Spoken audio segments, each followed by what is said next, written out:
was a quiet night in the small English town of Brooksville. The moon hung low, painting silver shadows across rooftops. Inside one of the old houses on Maple Street, a battle older than time itself was about to begin again, the battle between cat and mouse.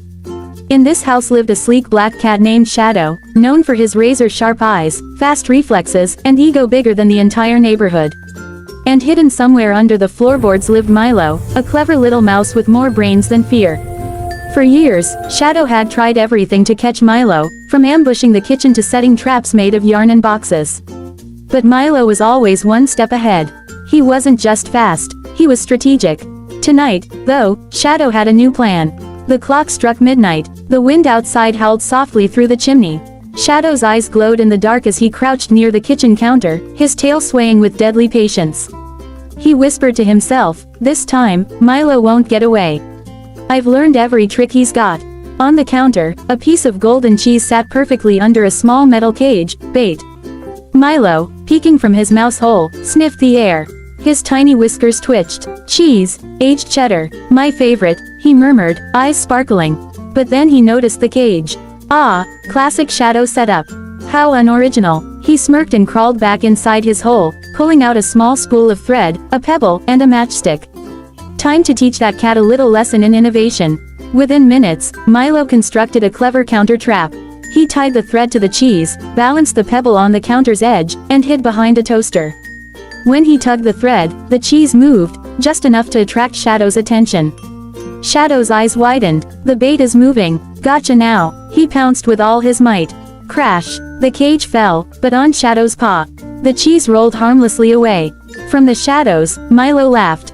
"You really should stop underestimating me, Whiskers," Shadow hissed, freeing his paw and glaring. "You think you're clever, don't you?" "I don't think," Milo grinned. "I know." The next morning, the house was chaos. Mrs. Green, the human owner, screamed when she saw the mess. "Shadow, what have you done?" Shadow meowed innocently, pretending to groom himself. From under the fridge, Milo giggled silently. "Poor kitty's getting scolded for my fun." But Shadow heard him, and that was the last straw. That night, Shadow climbed onto the window ledge, his eyes burning with determination. "Enough games. Tonight, I end this war once and for all." Down below, Milo stretched and yawned. "Bring it on, big guy. I was getting bored anyway." Dash dash dash. The clock struck 2. The house was silent again, but tension filled the air. Shadow crept through the living room like a shadowy panther, every step silent, every breath controlled. He could hear Milo's tiny footsteps somewhere near the pantry. "Got you this time," he whispered. Milo, however, had predicted every move.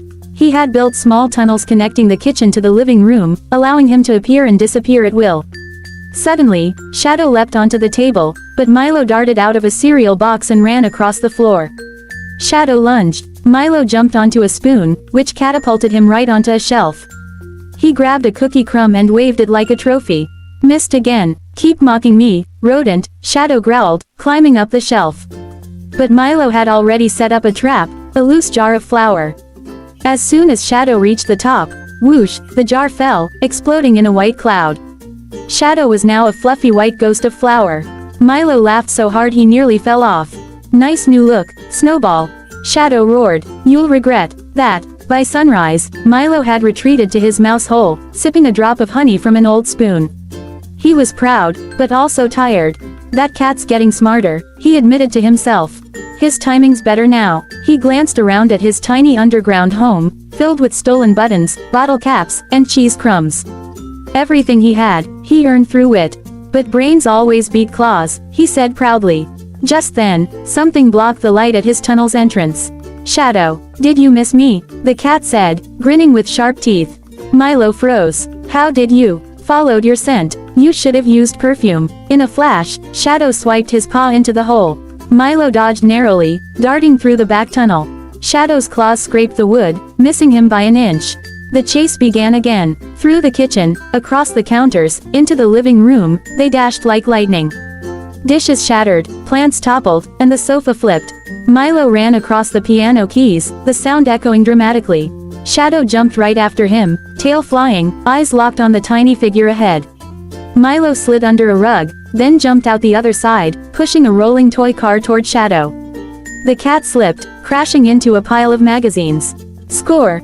Milo 1, Shadow 0, the mouse shouted. Shadow growled. We'll see about that. He lunged again, knocking over a lamp. The crash woke Mrs. Green, who stormed downstairs. Shadow, you naughty cat, she yelled. Shadow froze, ears flat. Milo peeked from behind the curtain, grinning. You really need to work on your stealth mode. Mrs. Green picked up Shadow and carried him out of the room, muttering angrily. Milo sighed in relief, saved by the human again. But Shadow was not done. He waited patiently, planning revenge. That evening, he sat near the mouse hole, pretending to sleep. His body was relaxed, but his ears twitched at every sound. Milo peeked out cautiously. He's asleep, finally. The mouse tiptoed toward a piece of cake left on the table. But as soon as he climbed the chair, snap, the chair leg broke. The noise echoed. Shadow's eyes opened slowly. Boo! Milo jumped. Not again. Shadow launched himself like a bullet. The chase resumed, faster and wilder than ever. Across the dining table they raced. Milo zigzagged through the candles, ran over napkins, and leapt onto a chandelier. Shadow followed, climbing up the curtain, his claws glinting. The chandelier swayed violently. Both froze, realizing it was about to fall. Uh-oh, Milo squeaked. Crash! They landed in a heap of glitter and broken glass. For a moment, they just stared at each other, dazed but alive. Then Milo burst out laughing. Well, that was dramatic. Even Shadow couldn't help a small smirk. You're insane, mouse. Thanks, Milo said, brushing dust off. You too. As the dust settled, they both realized the house was in ruins. Broken dishes, fallen plants, crumbs everywhere. Mrs. Green's voice shouted from upstairs. If I see another mess tomorrow, Shadow's sleeping outside. Milo gulped. Looks like you're in trouble, pal. Shadow sighed. Yeah, and I'm not going out there in the cold. For the first time, they shared a moment of silence. Then Milo said quietly, maybe, we should stop fighting for a while. Shadow tilted his head. You're suggesting a truce. Temporary. Milo nodded. Until Mrs. Green calms down. You get blamed for everything, and I need a clean kitchen to steal from. Shadow thought for a second.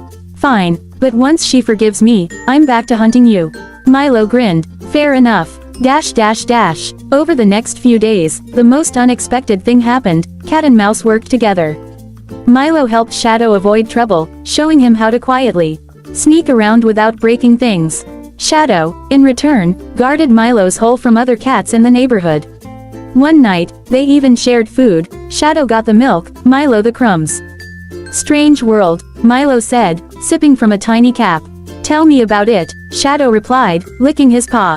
A cat sharing dinner with his prey. Don't get too comfortable, Milo smirked. Once the truce is over, I'll still outsmart you. Shadow chuckled. We'll see. For a while, they lived in peace. Mrs. Green even started smiling again, thinking her cat had finally matured. One night, a new enemy appeared, a huge gray alley cat named Claw, who sneaked in through the open window. He was bigger, meaner, and ready to claim the house as his own. When Shadow saw him, his fur bristled. This is my territory, Claw laughed. Not anymore, kitten. Milo, hearing the growl, peeked out. Oh no, Shadow pounced, but Claw was stronger. They rolled, hissing and scratching.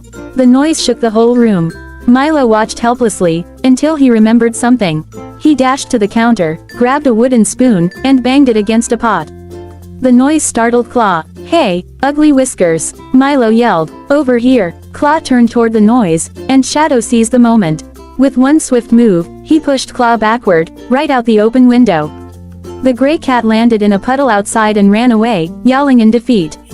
Shadow stood panting, fur ruffled. Milo climbed up onto the table, grinning.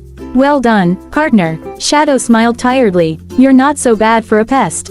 And you're not so bad for a predator.